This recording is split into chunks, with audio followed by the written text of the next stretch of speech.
Dr. Debbie here, and just a quick announcement before we get to today's episode. Has someone shattered your trust? Have you been blindsided by betrayal? It's a total shock to the body and mind. Some of us recover, and many others stay sick, bitter, angry, resentful, and stuck. If that's you, I have a research-based solution.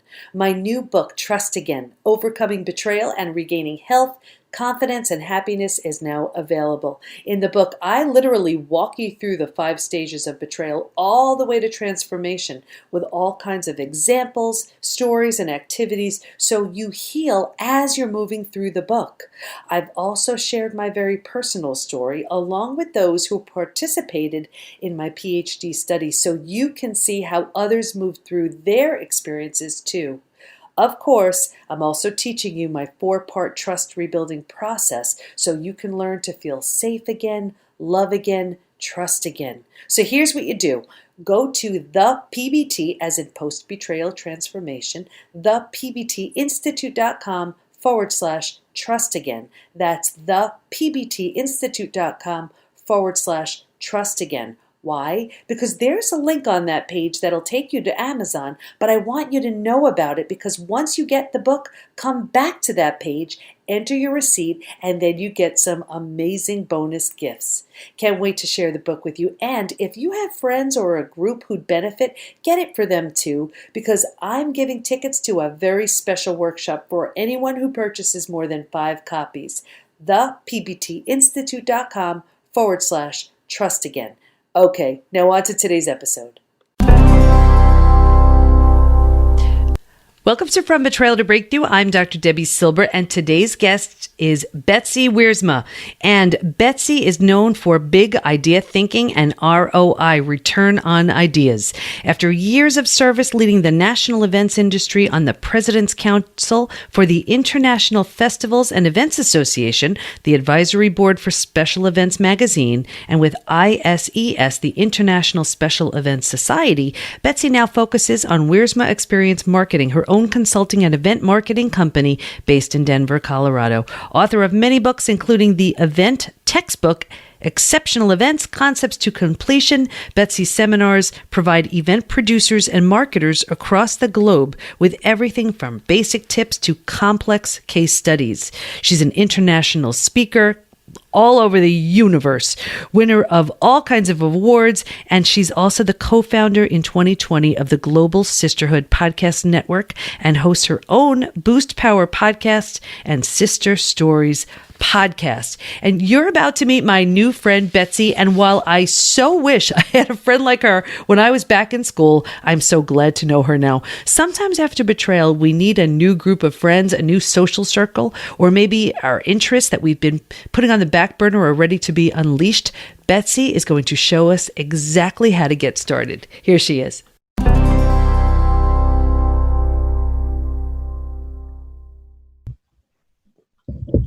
Okay, everybody, you are going to have so much fun today because we are here with my friend Betsy Wiersma. And you know, you just meet these people and they're just so fun and so cool. You just want them as your friend. And that was mutual, honey.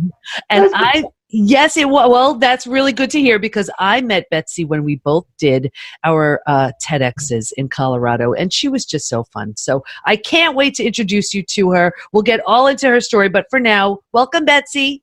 Thank you. I'm so glad to be on your podcast. Congratulations on 100 episodes, and the crowd goes wild. It was really, really fun, and many more to come. And excited to showcase you today. So let's just get started. Tell us your story and all about creating the CampExperience Network, which is so fun. Wait till you hear about this, everybody. Well, I tell you, I was that kid in 4th grade that organized the float, for the class, or sold macrame bead bracelets as an entrepreneur, made $40 profit, right?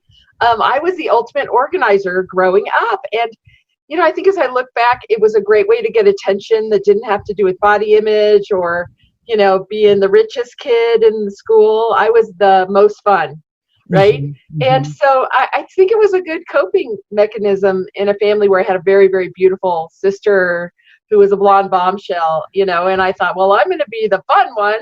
That's going to be my role. So I think that translated after doing 7 internships at college. So again, 7. Wow. The instigator organizer, when I went to Purdue University, I came into the world and very entrepreneurial and said, well, I'm going to have my own business. So I started in Suite 2BR, the second bedroom. 2BR. Okay. Suite 2BR. And I'd say, don't meet in my office because it's laundry day and you don't want to be in my home during laundry day. So I took $25 in a dream when I was just a kid and built a special event planning company. And from that, wrote books and traveled the world to 20 countries teaching about events and marketing. So that was all really good until I got the phone call. You're having a baby. Do you know what want to know what you're having? And we adopted a 1-day-old baby girl when I was 41 years old. Wow. So that was really a game changer, but we had, really chosen that adoption was going to be a great fit for us, for a family. So we just won a 1-day-old baby girl. And so that really shifted my focus to say, what can I do in Denver, Colorado, at home, being a mom, not in Guam, giving a speech or, jetting around the globe, as you do as an author and speaker so well. So yeah, it really shifted my focus. And then after starting, to raise our newborn and kind of be a work-at-home mom is what I called it. I said, what can I do in the world to give me that freedom and flexibility? And came up with something called the CampExperience Network. So tell us about that. What is it? Because it's just, I know a little bit about it and it seems so fun and so needed. So you tell us. So what it is summer camp for women our age. So what I looked around and noticed, there's lots of women's organizations and you go to a great speaker like you and they run back and they buy your book and they're so excited and they put it on their desk because everybody's, like, oh yeah, I'm so busy. And so I said, what if women could marinate in each other's presence and really have an entire weekend off the clock? And what would we do? So we brainstormed, well, we would drink wine and we would make jewelry and watch movies and we would listen to speakers and be inspired. But the big thing we said is we would help other women.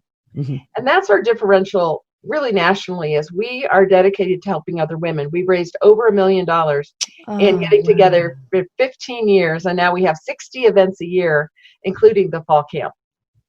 Wow. So the 60, yeah. Okay. So dive in more. We'll get to the whole betrayal piece, everybody. Don't worry about it. But I want to know more about this. So tell us about the 60 events and what type of people go there and who's speaking. Tell us about it. It's really fun. So imagine your friends that you like the best and their friends that they like the best. And you're probably going to like the friends that are your friends' friends, because we all vibrate at a certain way and attract a certain kind of person, right? And so we started to build a network of great women who had great women friends that connected to each other. And so 5,000 of us have now connected over this 15 years. So we say education, inspiration, and the connections you need for your life and your business. So you might come into this because you're new in town and you want to meet some great women and you don't want to go to every networking thing in town and find one. You want to come into this big lake of great women that are already curated, that love education, that want to make a difference and love fun. So and and I'm going to stop you right there because I'm trying to get into the mind of my listener and so many of them, because I know this is me too. Networking events can be painful. Just painful, because now I know I'll go into a network meeting and here I am. I'm just trying to get to know people and I'm asking a lot of questions. Hey, what do you do? Tell me about yourself, whatever. And we can have an entire conversation. I'm just asking a ton of questions. And probably 10, 15 minutes in, I'm thinking, I know everything about them. They haven't even asked me my name. Okay, conversation's over. And better is the business card people, right? Here's my card. Here's my card. And you're like, I don't even want your card. Right. It's so true. So what you're doing is you're accomplishing the idea of a networking event, but in such a more fun way. Yeah, we call it connecting instead of networking, because we're like, I actually hate networking. People are like, but you run a network. I'm like, yeah, I run a network of women that are connected. Right. And we call it a sisterhood by choice. So we really value treating each other like family. So how would you treat a sister? So that's, you would advocate for their business. You would be there when times are tough. You would be there when times are good. And then you would look for opportunities to connect them to others to, again, uplift, support, and educate. So this just has been contagious in a great way.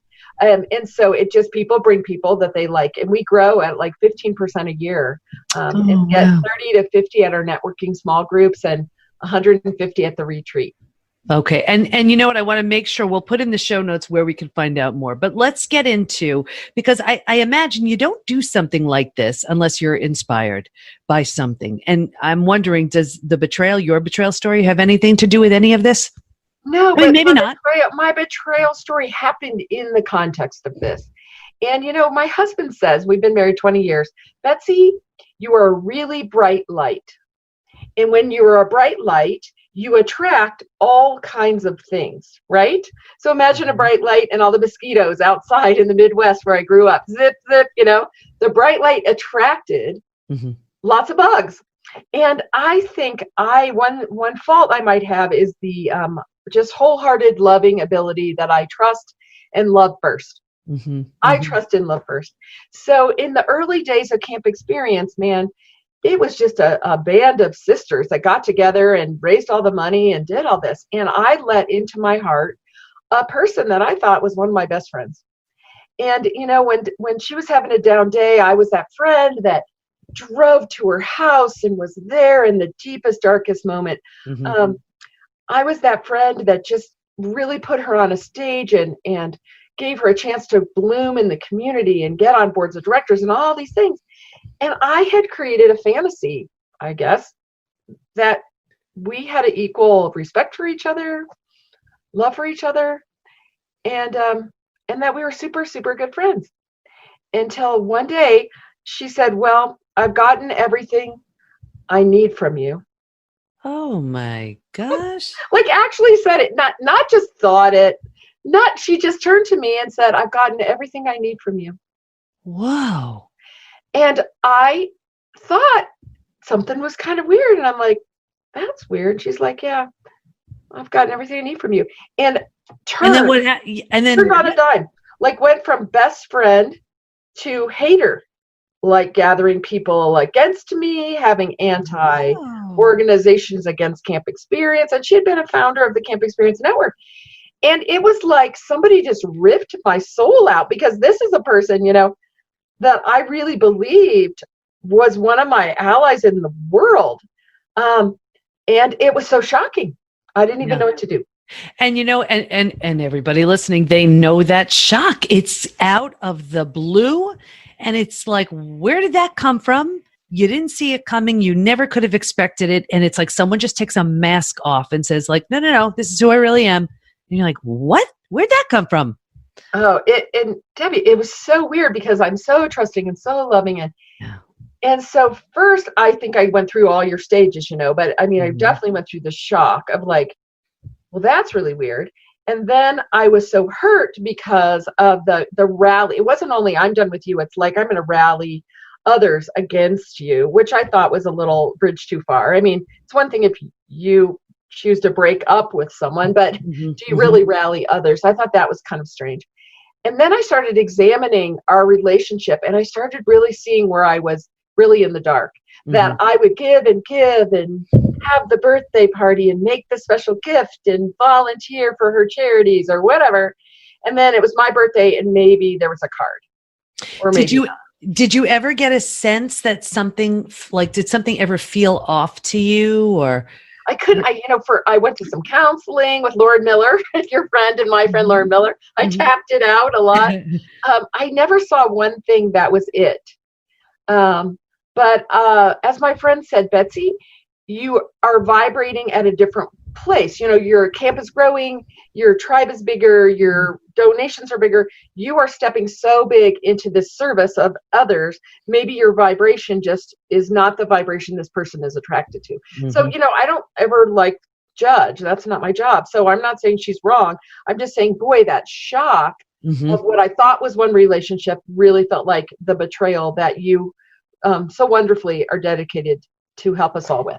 Well, and there's something about it where it's so simple. I know with me, and it seems like with you too, we assume that people are just playing by the same rules that we are, and Yes. The complete shock to the system and the body and mind, where we're like, what?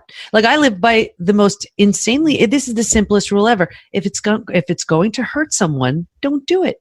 Period. Like, I don't know. It's simple enough. And I just assume everyone lives that same way. And it's always a shock to me when I find out that they don't.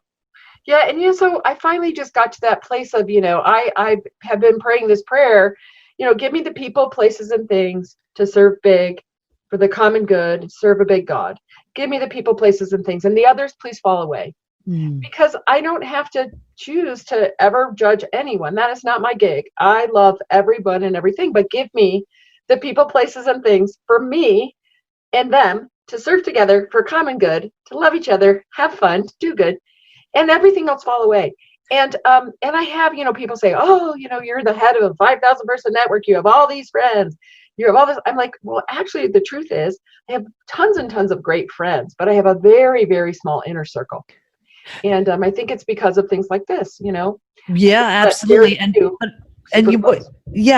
you're saying something else so important, and I want to make sure everyone knows it. And you really have an opportunity. When you're betrayed, you could choose, well, then that's it. I'm just closing my heart off. I will not allow myself to be open, vulnerable, loving, because when I do, I get burned. Yeah. And you could have absolutely chosen that route. And I want to make sure everyone hears how it seems like that wasn't even in your wheelhouse. That wasn't a consideration. That's not who you are. And that wasn't what you chose to do. But that is a choice. It was tough because I was so hurt first. I was very hurt and sad. Then I was kind of mad because I thought like I didn't see the signs, or some reason I was taken advantage of and I didn't get it. It wasn't a two-way thing and I didn't get it. But then I just got really peaceful around everything is on purpose. And so that time in my life that was taken up with that friendship was devoted to new things, to starting a new business for a while that I tried, and then also to growing the camp and growing it internationally and having the podcast. So again, I work for a big God that loves. And so I just don't want to focus on anything that isn't love. And if I look from love, then I say, God bless you to her. She is going to do her thing in her life. Mm-hmm. Amen. And I'm going to do mine with the people, places, and things that I don't feel betrayed, by the way. Beautiful. So what, you come out of something like that, and I'm sure you learned some lessons. What were the biggest lessons that you learned? Well, I think the biggest lesson is, pay attention to what is true and what is the story. So what was true was I was the best friend between 6 blocks of town, right? Like she had a lot of best friends all over town, and I was only the best friend between one geographic space. Mm-hmm. And where I really thought I was really a best friend, like in the big scale, I think I wasn't. I think I was just one of many. And when whatever situation changed, I was then out. Fine. Felt very high school, mm-hmm. Mm-hmm. I could see the mean girls going to the mall. So I think I learned, pay attention to what is true. So watch people's actions and their words. So you will see who someone is, not only by what they say, but how they act and how they treat others. And so I think I learned that maybe what I thought was a deeper friendship was not, and that I could then acknowledge that and learn from that. Secondly, I think that everything is on purpose. So I think I learned to be resilient and to look for the good, which was energy not being wasted in that relationship and being put toward other things. And then I think the third thing is just trust that everything will be okay. So even when it was sad and hurtful and I had to feel emotion of sad and betrayal, I could get past that to say, well, wow, that's something I can support others. As they are going through something, I've been there, and I can love them through it. So I think those are kind of maybe would be the good, the lemonade out of the lemon. Yeah. 3 very powerful lessons. What did it lead to? So you come out of that experience, you learn these 3 powerful lessons. What did it lead to? What'd you do next? Well, I think the do next is just really paid attention to who my super close tribe is. And a few people that were there at the time are still with me now and lived through that and were really helpful in saying, yeah, I think you never could see because of so much love that you give out. You never maybe could see some of the circumstances because you saw through love. And I think that was great to know. So I think I just now have a very solid tribe that is not close to anything that would be negative or betrayal. I don't have any fear in that. And that I'm just really seasoned and from going through that as my daughter now, who's 17, launches in the world and gets the opportunity for personal growth. I'm ready for some good techniques for her. And I'm ready just to kind of kick the tires and test people who come closer to my circle to be sure that everything that is true and not really go down that road again of trust first. You know, I'm just going to be a little smarter, but still get to the love because the love is really my core. Right. And love wins. That sounds like a great plan. Love wins, honey. Yep. Got the t-shirt. Tell us about choosing your family. So when you and I were together in the green room all day, my TEDx talk is Choose Your Family, Change Your Life.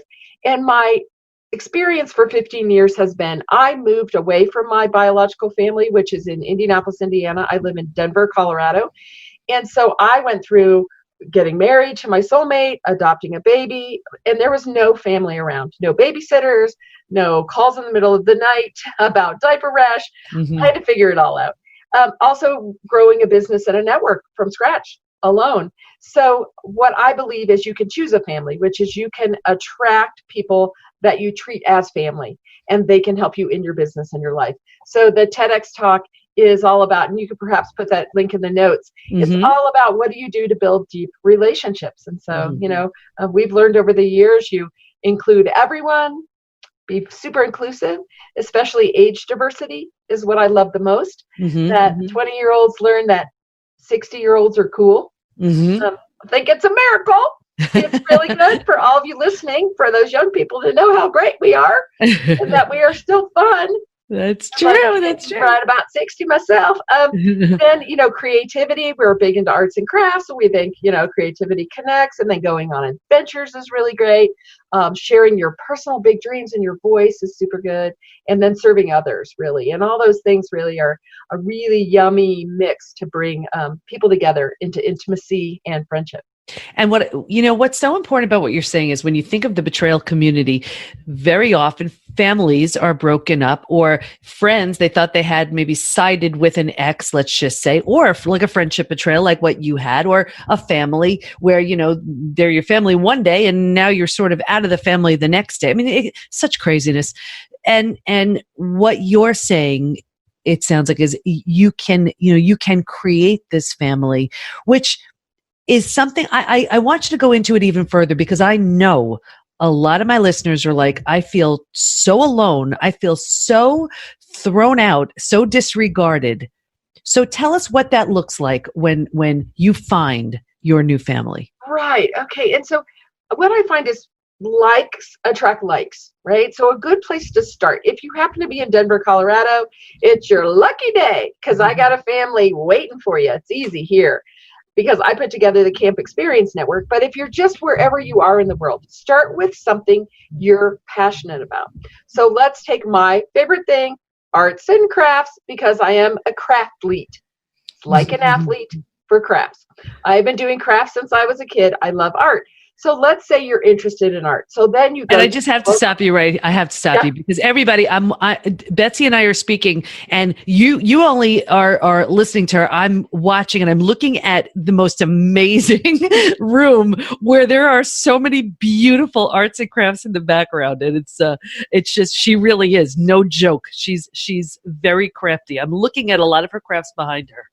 Yes, I have an art business, where I have blessing journals and angel art and all that.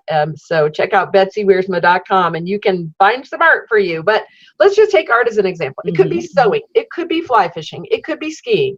It could be wine, right? So pick something you personally love. Start there. Then go find whoever in your town is doing that, right? Whether it is related to a community organization, whether it's a wine club, a travel club, go in there with your big, bright love of that.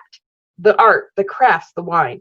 Because when you are happy doing something you love, you're going to be your best self, right? You're not going to be sad. You're not going to be forlorn. You're not going to be in the middle of your betrayal because you are drinking some amazing South African wine and everything is good, right? So you do something you love. And then once you're doing something you love, the person that also loves, fill in blank, wine, skiing, dancing. Lots of people connect over dancing. My friend became a big ballroom dancer. She's loving that.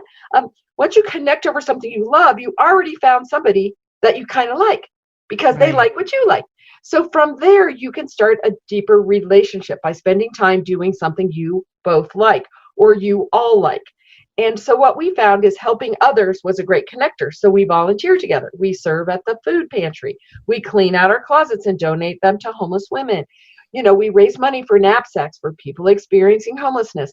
When we're doing good, we're not thinking about ourselves and what's not working. We're thinking about serving those people that we can help. So again, that makes relationship.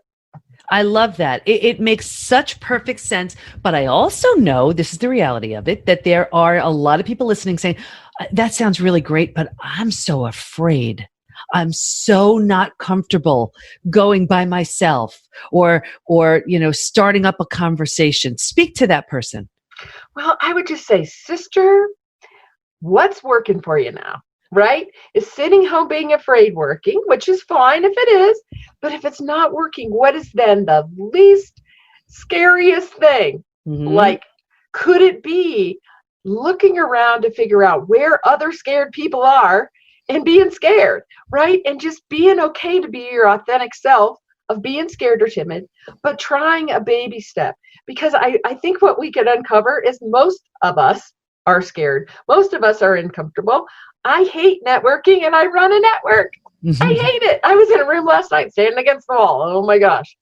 But what I found out was the one woman I talked to, her mom is got cancer and her dad has got Alzheimer's. And she needed to talk to me because I just lost my mom and my dad's now alone. And she needed another woman to talk to her about something totally unrelated to business, that she needed support. So when I think of myself as serving, it kind of takes the fear factor down of talking to a stranger. And I would really say volunteering for a charity is the best place to start because you're going to be too busy to be afraid. You're going to be, you know, serving the food or folding the stuff or collecting the donations, whatever. And that energy of being busy will cut that fear factor and you will succeed. I love that. It's a great tip. And you know what? As far as cutting the fear, it's great, but it's also nothing gets you out of your mindset, your old way of thinking, than service. It really is like a hack. You know, I remember back in the days when I was doing weight loss with people, they would emotionally eat because they were filling an unmet need, right? And I clearly remember this one woman, I got her involved in service. And wouldn't you know, the weight fell off. Why? She's feeding what she was really hungry for. And it was the need to give, the need for service. So it's such an amazing, amazing hack. It really is. So that's a great way of getting out of it. It's just, don't be, you know, you can be afraid, but how's that working for you? Not so well. Just do something small and give is a great way to start. And adventure is another one, you know, like when you are doing something big, right? When you are going fishing and you've never tried that, or you're out sightseeing, you don't have time to be afraid because you're doing some big thing like whale watching. We were in Iceland on a whale watching boat. I mean, I couldn't think about anything but holding on for dear life. You know? So that bonding of the adventures is another great thing. So please post on TED.com, Betsy Wiersma, and people can listen to Choose Your Family, Change Your Life. I love it. I love it. So before we wrap up, what do you want to make sure everyone knows? Well, I just believe everybody is 100% whole and complete. Like everybody is perfect. Not that our hair is perfect and we don't have a wrinkle and we're skinny like Barbie dolls, but we are all made to come to this earth in different packages, in different ways. And sometimes we got to get away from those people that are dragging us down or calling us wrong. Or, you know, I had a husband that said, "You're not pretty enough for me to love you," after 7 years of marriage. I mean, you know, but the best thing I ever did is said, "You're wrong.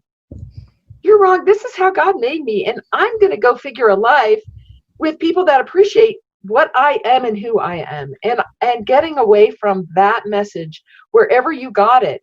It is just run in the equal and opposite direction, and come find us, whose arms are open, who are other women on fire for good, who are here to be sisters and friends, and to do a craft or watch a whale or drink some wine, and let's talk about what's working, because you women rock, and we've got this. So run away from that crap and come into the light, sisters.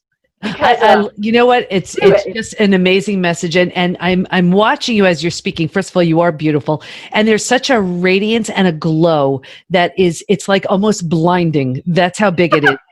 It's so beautiful. And a few things. I don't drink, but I want to start drinking just so I can be part of your club, but I don't have to. So that's okay. Yeah, I don't drink either, which is funny. And I have the wine in my basement. People are like, you have all that wine? I'm like, yeah, I don't drink. And I love people that care about that and love good wine. Of course. And it's such a reminder also to have fun. And that's another part of this message. I know I'm guilty of it. I can get so bogged down in my work, but it's because I love my work. But I forget just to do the silly things and the fun things. And I so appreciate you and your message, because you're reminding us that life is meant to be lived fully, wholeheartedly, with love, with people who get you, understand you, and appreciate you. And that's the message I received, and I'm sure everybody else did. So I just so appreciate you. I tell you, I'm so glad we were together in the green room all day, and your work in the world is fantastic. I really have listened to some of your podcasts and watched some of your videos. I know your classes are outstanding, and I can't even wait for your new book. And congratulations, because out really standing for people is so important, Debbie. And congratulations for all the great work you do. Oh, thank you so much. Well, you know what? I'm just one of many people out there trying to do great work in the world, just like you. So everybody, that was Betsy. Thank you so much. We'll have all of our incredible information in the show notes. Thanks, Betty. Betsy gave us so many great nuggets. I love the 3 lessons she learned after betrayal. Pay attention to what's true, everything is on purpose, and trust. Stay in touch with her by going to betsywiersma.com, and we'll have all of her information in the show notes at pbtinstitute.com/podcast. Here's my biggest takeaway. Instead of going to a boring and awkward networking event to meet people, get involved in one of these or all of these 3 things. 1, something you like to do, like dancing, wine tasting, whatever. Everyone there has the same interest, so you're already on the same page. 2, volunteering. Nothing pulls you out of your own stuff faster than when you give. It feels good, and the other people there, they all have the same intention to help as you do. That's why they're there. 3, activity. If you're rock climbing, whitewater rafting, whatever you choose, you don't have the luxury of being nervous because you're nervous about the activity. You get the idea. Bottom line, have more fun. I'm reminding this to myself too.